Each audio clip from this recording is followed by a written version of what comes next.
ሰላምና ጤና በያላችሁበት ይድረሳችሁ ውድና የተከበራችሁ ቤተሰቦቻችን እንደምን አላችሁልን? ከሁለተኛው የዩቲዩብ ቻናላችን አዲስ ስፖርት ልዩ የተለያዩ የዝውውር ጉዳዮችን የምናነሳበትን የዛሬ ፕሮግራማችንን ወደ እናንተ ልናደርስ እነሆ ዛሬም በድጋሚ ተገናኘን። ስለምታደምጡን ስለምትከታተሉን ቆይታችሁ ከኛ ጋርም ስለሆነ እጅጉን ከልብ አድርገን ነው የምናመሰግነው። በዛሬ ፕሮግራማችን የተለያዩ ስፖርታዊ ጉዳዮችን ወደ እናንተ እያደረስን ቆይታን የምናደርግ ይሆናል። ከነዚህ መካከል ትልልቆቹን የአውሮፓ ክለቦች የተመለከቱ እጅግ በርከት ያሉ ስፖርታዊ ጉዳዮችን ነው ወደ እናንተ እያደረስን ቆይታን የምናደርገው። ሀሳብና አስተያየት ካላችሁ ውድ ቤተሰቦቻችን ኮሜንት ቦክስ ላይ ልታጋሩን ትችላላችሁ። ቪዲዮአችንን ላይክ፣ ቻናላችንን ሰብስክራይብ እያደረጋችሁም ቆይታን ከኛ ጋር እንድታደርጉ ነው የአክብሮት ግብዣዬን ወደ እናንተም የማደርሰው። ስለምታደምጡኝ ከልብ አድርጌ አመሰግናለሁ። ፏድ ባሩ ፕሮግራሙን እየመራው ቆይታን አደርጋለሁ። ከመሸጋገሪያ በኋላ በድጋሚ ተመልሰን እንገናኛለን። አብረን እንቆይ።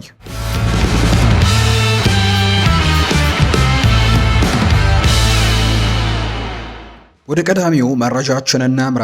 ሊቨርፑል የናፖሊዮን አማካይ ስኮት ማክቶሚኔን ለማስፈረም ጥረት እንዲያደርግ ተወትውቷል። የስኮትላንድ ብሔራዊ ቡድን አባሉ ወደ ጣሊያን ከተዘዋወረ ወዲህ ድንቅ ብቃትን ያሳየ ሲሆን የሊግ ዋንጫውንም እንዲያሸንፉ ረድቷቸዋል። በጣሊያን እግር ኳስ ውስጥም ከሚገኙ ምርጥ አማካዮች አንዱ ሆኖ ራሱን ያረጋገጠ ሲሆን የቀድሞ ማንቸስተር ዩናይትድ አሰልጣኝ የሆኑት ሬኔ እሱን በሊቨርፑል ድንቅ ዝውውር እንደሚሆንም ጭምር እንደሚያምኑ ነው የተነገረው። ሊቨርፑል በሜዳው መሃል ላይ ተጨማሪ ጥራት እንደሚያስፈልገው ግልጽ ነው። ከሜዳው መሃል ተጨማሪ ጎሎችንና ፈጠራንም ሊጠቀሙ የሚችሉ ሲሆን ማክቶሚኔ ለነሱ ተስማሚ ሊሆን ይችላል ተብሎ ነው የሚጠበቀው። የ29 ዓመቱ ተጫዋች እንግዲህ ከመሃል ሜዳው በመነሳት ለናፖሊ የቋሚ ፈጠራና ጎሎች ምንጭም ሆነ የቆየ ሲሆን በዚህ ክረምትም እሱን ለማስፈረም ጥረት የሚያደርግ ክለብ ይኖር አይኖር ወደፊት የሚታይ ነው። ማክቶሚኔ ለናፖሊ ባደረጋቸው 80 ጨዋታዎችም 27 ጎሎችን አስቆጥሮ 10 አሲስቶችንም አድርጓል።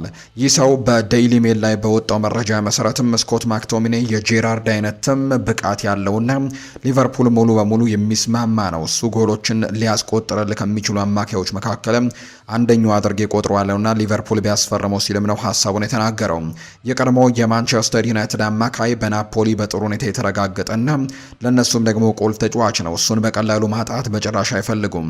በተጨማሪም ከማንቸስተር ዩናይትድ ጋር ታሪክ ያለው በመሆኑ ወደ ሊቨርፑል ሊደረግ የሚችል ዝውውር በቅርብ ጊዜ ውስጥ እውን ሊሆን ይችላል ተብሎ የሚጠበቅ አይደለም።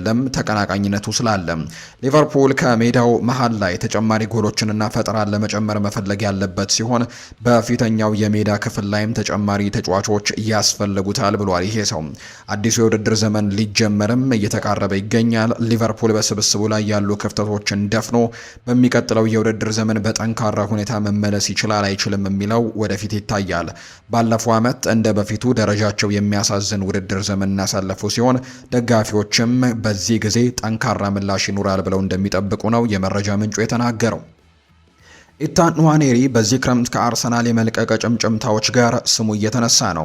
የ19 ዓመቱ ተጫዋችም ብሩህ ተስፋ ያለው እጅግ ድንቅ ታለንት ያለው ትልቅ ተጫዋች እንደሆነ ወጣት ተጫዋች ቢሆንም በሚቀጥለው የውድድር ዘመን ግን ለፕሪሚየር ሊጉ ክለብ በቋሚነት ላይ ይጫወት የሚችልበት እድል ነው ሰፊ። እድገቱን ለማስቀጠልና አቅሙን ሙሉ በሙሉ ለማሳየትም የመጫወቻ ጊዜያቶች ያስፈልጉታል። በሌላ በኩል የአርሰናሉ አሰልጣኝ ሚኬል አርቴታ ወጣቱ ተጫዋች ለማደግ እድሎች የሚያስፈልጉትና ተቀያሪ ወንበር ላይ መቀመጡ ደግሞ ላይጠቅመው እንደሚችል አምነዋል። አርሰናል እሱን በውሰት ለመስጠትም ዝግጁ ይሁን አይሁን ወደፊት የሚታይ ነው። ለዴይሊ ሜልም እንዲህ ሲል ነው የተናገረው። ለጨዋታው ያለው ክህሎት፣ ፍላጎት፣ ፍቅርና ስሜት ጥያቄ ውስጥ የሚገባ አይደለም። ሁልጊዜም ቢሆን ስለ ኢታን ንዋኔሪ የምወደው ነገር እሱን ነው። ጥሩ ጨዋታዎችን ያሳለፈ ይመስለኛል። እንዲህ ለዚህ ደግሞ ለመቆየት የሚያስችል አቅም እንዳለው ለሁሉም አሳይቷል።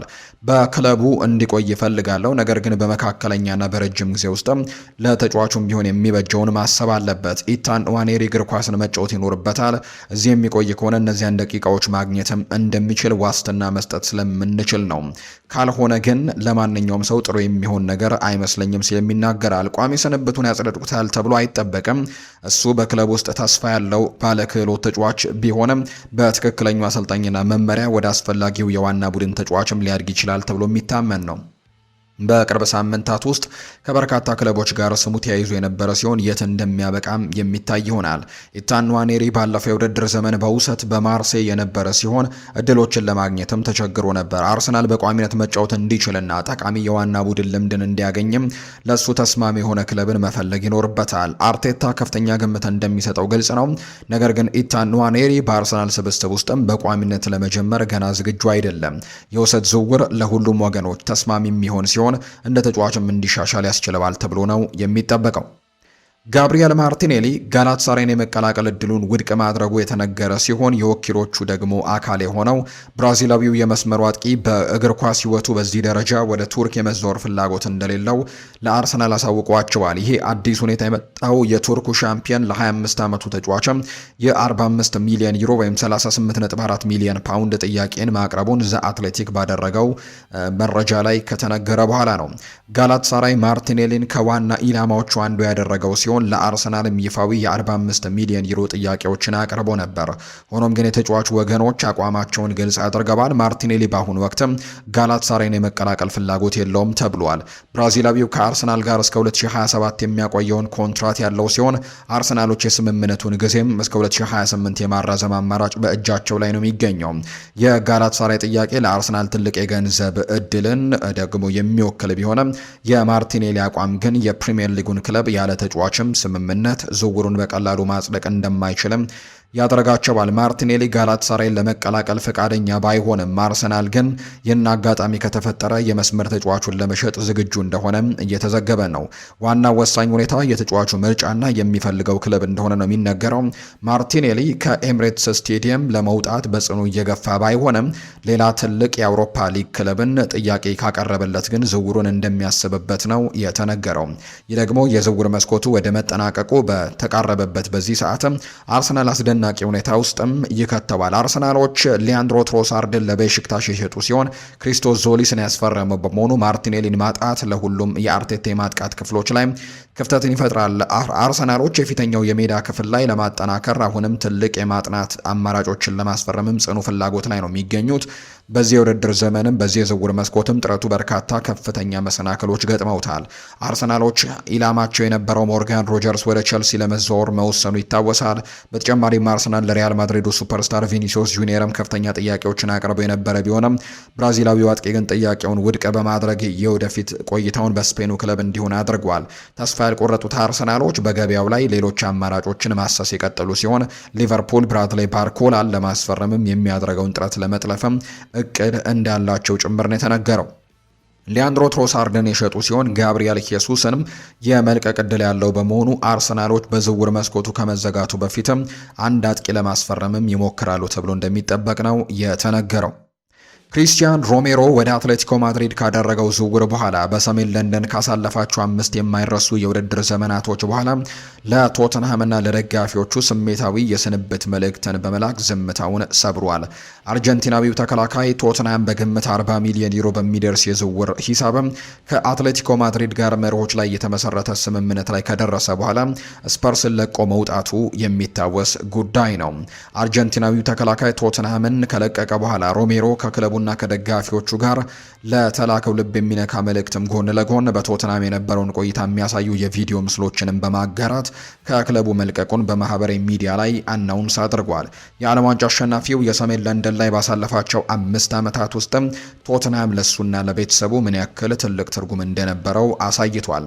ክሪስቲያን ሮሜሮ በስፐርስ የነበረውን ጉዞ ሁልጊዜም ፍጹም እንዳልነበር ያመነ ቢሆንም ይልቁንም በመልካም ትዝታዎቹ በዙሪያው በነበሩት ሰዎችና ከደጋፊዎች በነበረው ደግሞ ፍቅር ላይ ትኩረት ማድረግን እንደሚመርጥ ነው ያሰፈረው።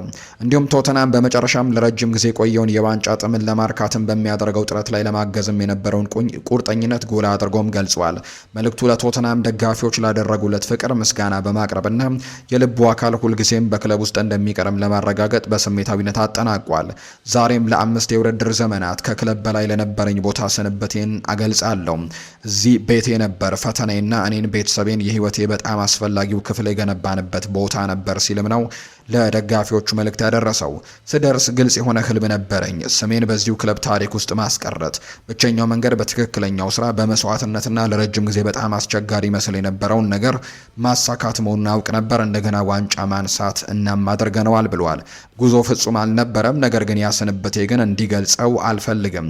ደስተኛ የሆኑትን አጋጣሚዎች፣ ትምህርቶቼን፣ እንዲሁ ከጎን የቆሙትን ሰዎችና ከሁሉም በላይ በዚህ 5 ዓመታት ውስጥም የተቀበልኩትን ፍቅር ማሰብን እመርጣለሁ ብሏል።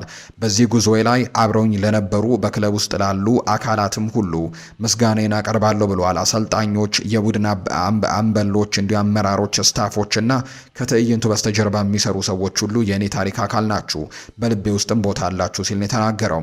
ስለወደዳችሁኝ፣ ስላከበራችሁኝና ከመጀመሪያው ቀን ጀምሮ ከእናንተ ጋር አንዱ መሆኔን ስላደረጋችሁልኝ አመሰግናለሁ። ለእያንዳንዱ እቅፍ፣ ለእያንዳንዱ ነገርም፣ ለእያንዳንዱ ሰንደቅ ዓላማም፣ ለእያንዳንዱ ጭብጨባ ሁሌም ከጎኔ ለነበራችሁ በሙሉ ከልብ አድርጌ አመሰግናችኋለሁ ብሏል። አንድ ጊዜ ከእናንተ ጋር እንደነበርኩኝ አስታውሳለሁ፣ ዛሬ ደግሞ ለዘላለም ከእናንተ ጋር አንዱ እንደሆንኩኝ ማስባለሁ ሲልም ነው በሙሉ ፍቅርና በሙሉ አክብሮት የተናገረው። ክሪስቲያን ሮሜሮ የዋንጫ ጥሙን ካቆመ በኋላ ቶተናምን ለቋል። ሮሜሮ እንደ አውሮፓውያኑ አቆጣጠር በ2021 ከአታላንታ ነበር ቶተናምን የተቀላቀለው። ዝውውሩም ቋሚ ከመደረጉ በፊት በውሰት መጥቶ ነበር። በሚቀጥሉት 5 የውድድር ዘመናት አርጀንቲናዊው በክለብ ውስጥም በጣም አስፈላጊ ከሆኑትም እንግዲህ ተከላካዮች አንዱ መሆኑንም አረጋግጧል። ራሱን ያረጋገጠ ሲሆን በመጨረሻም የካፕቴንነት አርም ባንድንም የማሰር ኃላፊነትንም ተረክቦ ነበር። ትልቁ ስኬቱ የመጣው ቶተናም የረጅም ጊዜ የዋንጫ ጥሙን በመጨረሻም ባቆመበት የዩሮፓ ሊግ አሸናፊ በሆነበት ወቅት ነው።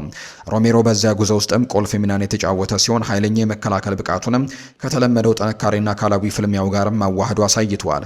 በኃይለኛና በስሜት በተሞላ የጨዋታ ስልቱም እንዲሁም በማይታለፉ ደግሞ የተክለ ሰውነት ፍልሚያዎቹም ስኬቱ የሚታወቀው ክሪስቲያን ሮሜሮ ያሳያቸው ግዙፍ ብቃቶች በደጋፊዎች ዘንድም ተወዳጅነቱን አጽንተውለታል። ስሜታዊ ባህሪው አንዳንዴ በዲሲፕሊን ሪከርዱ ላይ ውይይቶችን ያስነሳ ቢሆንም የመከላከል ጥራቱ ግን ጥያቄ ውስጥ አይገባም።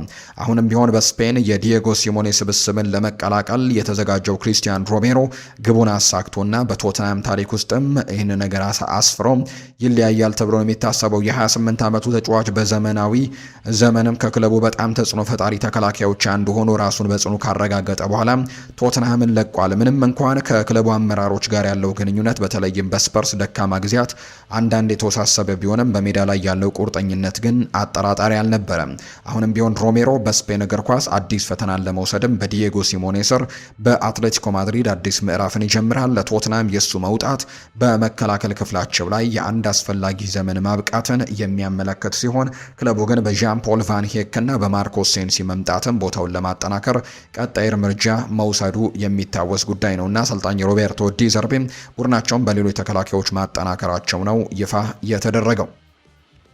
ፋብሪዚዮ ሮማኖ እንደገለጸው ከሆነ ሊቨርፑል የክረምቱ የዝውውር መስኮት ከመዘጋቱ በፊት 2 አዳዲስ የመስመር አጥቂዎችን ወደ ስብስቡ ሊጨምር ይችላል። ይህ እንቅስቃሴ ከስብስብ እንደገና መዋቅር ጋርም የተያዘ ሲሆን ቁልፍ ስንብቶችና ከፍተኛ ግምት የሚሰጣቸው አዳዲስ ተጫዋቾችን መምጣት አሁንም በመላው አውሮፓ በንቁ ሁኔታ ድርድር እያደረገባቸው ይገኛል። የዝውውር ባለሙያው በዩቲዩብ ቻናሉ ላይ እንደተናገረው ከሆነ ሊቨርፑል በዝውውር መስኮት የመጨረሻ 2 ሳምንታት ውስጥም 2 የመስመር አጥቂዎችን የማምጣት እድልን እያሰበ ነው የሚገኘው። ሆኖም ግን ለዚህ ሊደረግ የታሰበው የሁለት ተጫዋቾች ዝውውርም ትልቁ መንደርደሪያ ኮዲ ጋክፖ ወደ ቶተናም ሊያደርግ በሚችለው ዝውውር ላይ የተንጠላጠለ ነው። ቶተናም ጋክፖን እንደ ቀዳሚ ኢላማ አድርጎ ለማስፈረም አሁንም ከፍተኛ ፍላጎት አለው። በጋክፖና በስፐርስ መካከል ያለው የግል ጥቅማ ጥቅም ስምምነትም ምንም አይነት መሰናክል ባያጋጥምም ሁለቱ ክለቦች ግን እስካሁን በገንዘብ ነክ ስምምነት ላይ እንዳልደረሱ ነው የተነገረው። ጋክፖ ወደ ሰሜን ለንደን የሚያደርገውን ስንብት የሚያጠናቅቅ ከሆነ ሊቨርፑል ያንን ገንዘብ ወዲያውኑ የመስመር የማጥቃት አማራጮቹን ለማጠናከር እንደገና ለመጠቀም ያቅዳል። በተጨማሪም ፋብሪዚዮ ሮማኖ ከፍተኛ ግምት የሚሰጠው የ17 ዓመቱ ታላቁ ተስፈኛ ሪዮ ኤንጎሞዋ ማንኛውም ተጫዋች ቢመጣም ባይመጣም ወይም ደግሞ ቢወጣ በሊቨርፑል እንደሚቆይ ግልጽ አድርጓል። ኮዲ ጋክፖ ወደ ቶትናም የሚሄድ ከሆነ ሊቨርፑል 2 የመስመር አጥቂዎችን ወደ ስብስቡ ሊጨምር ይችላል። ቶትናም እንግዲህ በትላንትናው ዕለት እንደተነገረው በጋክፖ ላይ በትልቁ እየሰራ ነው። በመገናኛ ብዙሃንም ስለ ጋክፖ በርካታ ወሬዎችም አሉ። ነገር ግን እስካሁን እውነተኛ ለውጥን የመጣ ነገር የለም። ማለትም ቶትናም ቶትናም ጋክፖን ማስፈረም ይፈልጋል። ያ ምንም ጥርጥር የለውም። ጋክፖ ለክለቡ 100% ቀዳሚ ኢላማ ነው። ነገር ግን አሁንም ቢሆን በገንዘብ ነክ ስምምነት ላይ መድረስ ግን ይኖርባቸዋል ተብሎ ነው የሚጠበቀው። በአሁኑ ወቅት ከጋክፖ ጋር ያለው ሁኔታ በተጫዋቹ ጥቅማ ጥቅሞች በኩል ምንም ችግር የለውም። በጋክፖና በቶትናም መካከል በግል ደግሞ ስምምነት ላይ ምንም አይነት ችግር አይኖርም። ስምምነት ላይ ተደርሷል ወይም አልተደረሰም ማለት አይደለም። ልክ ከባርኮላ ጋር እንዳለው ሁኔታ ነው። በባርኮላና በሊቨርፑል በጋክፖና በቶትናም መካከል በግል ስምምነት በኩልም ምንም ችግር የለም። ከክለብ እስከ ክለብ ደግሞ ግን አሁንም የሚቀሩ ስራዎችም አሉ፣ በቶትናምና በሊቨርፑል መካከል ጭምር ማለት ነው። ስለዚህ ሁኔታ ደግሞ በርካቶች ይከታተሉታል ተብሎ ነው የሚጠበቀው። የፓሪስ ሰን ዠርሜኑ ኮከብ ብራድሊ ባርኮላ የፊተኛው የሜዳ ክፍላቸውን እንደገና ለመገንባት የሊቨርፑል ዋነኛ ኢላማ ነው። በሊቨርፑልና በፓሪስ ሰን ዠርሜን መካከል ድርድሮች እየተደረጉ ያሉ ሲሆን ከፈረንሳይ ብሔራዊ ቡድን አባል ጋርም በግል ጥቅማ ጥቅሞች ላይ በቃል ደረጃም ስምምነት ላይ መደረሱ ይታወቃል። ባርኮላ ወደ አንፊልድ የመዘወር ፍላጎት ያለው ሲሆን ዝውውሩ በሁለቱም ክለቦች የዋጋ ተመን ድርድር ላይ የተንጠላጠለ ሆኗል። የፈረንሳዩ ክለብ ሊቀመንበር ናስር አል ካላይፊ ተጫዋቹ በዩኤፋ ሱፐር ካፕ ፍጻሜ ላይ ምንም ደቂቃ ካልተጫወተ በኋላ ከክለቡ የመልቀቅ ዕድሉን አስተባብለው እንግዲህ አላስተካከሉም። በተመሳሳይ ጊዜ ሊቨርፑል የፓሪስ ሰን ዠርሜኑን የ18 ዓመት ድንቅ ወጣት ኢብራሂማ ኤምባዬም እንደ ሁለተኛ ተጨማሪ ለማስፈረምም ፍላጎቱ አላቸው። ኤምባዬ በክለቡ ቆይታውም እንግዲህ እስካሁን ድረስ በጉልህ የሚገኝ ቢሆንም የመጀመሪያዎቹ ንግግሮች ግን የፓሪስ ሰን ዠርሜን ከፍተኛ የመጠየቂያ ዋጋ በሊቨርፑል አመራሮች ዘንድ በጣም ውድ ነው ተብሎ ስለተወሰደ መሰናክል ገጥሟቸዋል። በዋጋ ገደቦች ምክንያት ለኤምባዬ የሚደረገው ጥረት ለአሁኑ የቆመ ቢሆንም ሊቨርፑል ግን በዝውውር መስኮቱ የመጨረሻ ላይም የማጥቃት ክፍሉን ሙሉ በሙሉ ለማስተካከልም ከባርኮላ ጎን ለጎን ሌሎች አማራጮችንም መመልከቱን ይቀጥላል ተብሎ ነው የሚታሰበው። አርሰናል ከአስተን ቪላ የመልቀቅ ፍላጎት እንዳለው ያሳወቀውን ኤዝሬል ኮንሳን ለማስፈረም አሁንም ፍላጎት እንዳለው እየተነገረ ነው። ኤዝሬል ኮንሳ የፕሪሚየር ሊግ ሻምፒዮኑን አርሰናል ለመቀላቀል የተዘጋጀ ይመስላል። ሁለቱም ክለቦች በድርድሩ የመጨረሻ ደረጃ ላይ ነው የሚገኙት። ፉትቦል ኢንሳይደር ባወጣው ዘገባ መሰረት የአስተን ቪላው የመከላከል ልምድም ወደ አርሰናል የሚያደርገው ዝውውርን 99 በመቶ የተጠናቀቀ ሲሆን ከአስተን ቪላ ለመልቀቅም ያለውን ፍላጎት አስቀድሞ ለክለቡ አሳውቋል። በኡናይ ኤምሪ ስር የቪላ የመጀመሪያ ቡድን ዋና አካል የነበረው ኤዝሬል ኮንሳ የሰሜን ለንደኑን ክለብ ለመቀላቀልም ጓግቷል። ከሚኬል አርቴታ ቡድን ጋርም በግል ጥቅማ ጥቅሞች ላይ ስምምነት ላይ የደረሰ ሲሆን አሁን በሁለቱም ክለቦችም በ60ና 65 ሚሊዮን ፓውንድ አካባቢ በሚገመት ዋጋ ስምምነት ለማጠናቀቅም በትልቁ እየተንቀሳቀሱ ነው። የ28 ዓመቱ ተጫዋች ባለፈው የውድድር ዘመን አስደናቂ ጊዜን ያሳለፈ ሲሆን በእንግሊዝ የዓለም ዋንጫ ስብስብ ውስጥም ቦታ ማግኘት ችሎ ነበር። አርሰናል ኤዝሬል ኮንሳን ለማስፈረም ፍላጎቶች እንዳሉት ነው በተደጋጋሚ ጊዜ የሚነገረው። እሱ ወደ ምርጥ የጨዋታ ዘመኑ እያመራ የሚገኝ ሲሆን አርቴታም የመከላከል ብቃቱን በከፍተኛ ሁኔታ ስለሚያጠናክርለት በቡድን ውስጥም ሊኖረው በጣም የሚፈልገው ይመስላል። በማዕከላዊ ተከላካይነት እንዲሁም ደግሞ በመስመር ተከላካይነት መጫወት መቻሉ ጠቃሚ ሊሆን እንደሚችል ነው የሚነገረው። ለጊዜው በተጎዱት ዊሊያም ሳሊባና ዩሪየን ቲምበር እጦትም ምክንያት አርሰናል ለሚቀጥለው ክፍተትም ያግዛል። ኮንሳ ልቡ በዝውውሩ ላይ በመሆኑ ሁሉም ወገኖችም በቅርብ ጊዜ ውስጥም ሙሉ ስምምነት ላይ ለመድረስም ተስፋ አድርገዋል የተባለው እንግሊዛዊው ተከላካይም በኮንትራቱ ላይ የቀረው 2 ዓመት ብቻ ሲሆን ውሉን ደግሞ ለማደስ ፍላጎት ስላልነበረው ይህ ክረምት ቪላ ከሱ ደግሞ ሽያጭ ከፍተኛ ገንዘቦችን ለማግኘት የሚያስችለው የመጨረሻው እድል ነው። በመሆኑም ቪላ በዚህ ክረምት እሱን ለመሰናበትም የግድ በሩ መክፈት አለበት ተብሎ እንደሚጠበቅ ነው የመረጃ ምንጩ በስፋት እየተናገረ እንደሚገኝ መረጃው እየጠቆመ የሚገኘው። ሊቨርፑል በክረምቱ የዝውውር መስኮት በአሌክሲ ማካሊስተር ላይ ጠንካራ አቋሞችን እንደያዘ እየተነገረ ይገኛል። ክለቡ በዚህ ዓመት መጨረሻ አካባቢ ስለ አዲስ ኮንትራት ንግግሮችን በመክፈት የአርጀንቲናዊውን አማካይ ወደፊት ቆይታ በአንፊልድ ለማረጋገጥ አቅዷል። በአሁኑ ስምምነቱ ላይ 2 ዓመታት የቀሩት በመሆኑ በሊቨርፑል በስብስብ ውስጥም ያለውን አስፈላጊነት ለማሳመር እና ደግሞ በረጅም ጊዜ ፕሮጀክቱ ውስጥም እንደ ዋና አካል አድርጎ ለማስቀረትም እንደሚፈልግ ምንጮች ለከቼንድ ኦፍሳይድ እየገለጹ ነው። ቶትናም ሆትስፐርስ እና ሪያል ማድሪድ በክረምቱ የዝውውር መስኮት ላይ ፍላጎታቸውን ያሳዩ ሲሆን ቸልሲ እና ማንቸስተር ሲቲም በቅርብ ሳምንታት ውስጥም ግንኙነት አድርገው ነበር። ሆኖም ግን የማካሊስተር ወኪሎችና ሊቨርፑል እነዚህን ጥያቄዎች ውድቅ አድርገዋቸዋል። እንደ ወኪሉም ሆነ እንግዲህ ይሄኛው እንደ አባቱ ነው እንግዲህ እንደ ወኪል ሆኖ የሚሰራውና ከክለቡ በመልቀቅ በጭራሽ እንዳልታሰበና ተጫዋቹ በሊቨርፑል እንደሚቆይ ነው ያረጋገጠው። ይህም ደግሞ በዚህ የክረምት ተጫዋቾች የዝውውር መስኮት ሊደረግ የሚችል ማንኛውንም ዝውውር በይፋ እንደዘጋው ጭምር የሚያሳይ ነው። ማካሊስተር በአዲሱ ዋና አሰልጣኝ አንዶኒ ኢራኦላ ስር ለመጫወት ጓግቷል። በሊቨርፑል ፕሮጀክት ውስጥም መሪ ሚና እንደሚኖረው ያምናል። በአሁኑ ወቅትም የገበያ ዋጋው 70 ሚሊዮን ዩሮ አካባቢ እንደሚገመት ቢነገርም ሊቨርፑል ግን በጁላይ ወር ላይ የ100 ሚሊዮን ዩሮ ገደብን በማስቀመጥ ለመሸጥም ፍቃደኛ ለመሆኑን የተናገረው እንደ አውሮፓውያኑ አቆጣጠር በ2023 ከብራይተን በ42 ሚሊዮን ዩሮ ከተቀላቀለ በኋላ ለክለቡም ሆነ ለሀገሩ ደግሞ አርጀንቲና 54 ጨዋታዎችንና 7 ጎሎችንም ማድረግ የቻለ ተጫዋች ነው። ጋላታሳራይ የፕሪሚየር ሊጉን ገበያ እየተከታተለ የሚገኝ ሲሆን ማካሊስተርም በእይታ ውስጥ አካቶታል። ሆኖም ግን ተጫዋቹ አሁንም ቢሆን በሊቨርፑል ባለው ቁርጠኝነትና የክለቡ ጠንካራ አቋም ምክንያት በዚህ ክረምት የሚደረግ ማንኛውም ዝውውር የማይቻል ነው የሚመስለው። ሊቨርፑል ቀደም ሲል በሜዳው ማዕከል ላይ የጥልቀት እጥረቶች ያሉበት በመሆኑ እንደ ማካሊስተር ያለ ቁልፍ ተጫዋችን በቅርብ ጊዜ ውስጥ ለማጣት አይችልም። በክለቡ የሚደረገው ቆይታ ማራዘሙን አቅጣጫው ያለው ውሳኔ ነው። ባለፈው የውድድር ዘመን እንደ ደረጃቸው ደካማ ጊዜን ያሳለፉ ሲሆን በሚቀጥለው የውድድር ዘመን በጠንካራ ሁኔታ ለመመለስም ይፈልጋሉ። ለዚህ ደግሞ ምርጥ ተጫዋቾቻቸውን ማቆየትም ይኖርባቸዋል ተብሎ እንደሚጠበቅ ነው የመረጃ ምንጩ ይፋ እያደረገ እንደሚገኝ ዘገባው የጠቆመው። ውድና የተከበራችሁ ቤተሰቦቻችን ከሁለተኛው የዩቲዩብ ቻናላችን አዲስ ስፖርት ልዩ ለዛሬ ያዝንላችሁ አዳዲስ የዝውውር ጉዳዮችን ያካፈልንበት ፕሮግራማችን ይህንን ይመስል ነበር። ቆይታችሁን ከኛ ጋር ስላደረጋችሁ እጅጉን ከልብ አድርገን ነው የምናመሰግነው። ፉአድ ባህሩ የዛሬውን ፕሮግራም እየመራው ከእናንተ ጋር ቆይታን አድርጌያለሁ። የተለያዩ ርዕሰ ጉዳዮችን ያካፈልንበት የዛሬ ፕሮግራማችን ይህንን ይመስል ነበር። ቆይታችሁን ከኛ ጋር ስላደረጋችሁ እኛንም ስታደምጡን ስለነበራችሁ እጅጉን ከልብ አድርገን ነው የምናመሰግነው። ፉአድ ባህሩ ፕሮግራሙን መራው። በቀጣይ በድጋሚ ተመልሰን እስክንገናኝ ድረስ መልካም ጊዜ መልካም ቀን እንዲሆንላችሁ ነው በአክብሮት የምመኘው።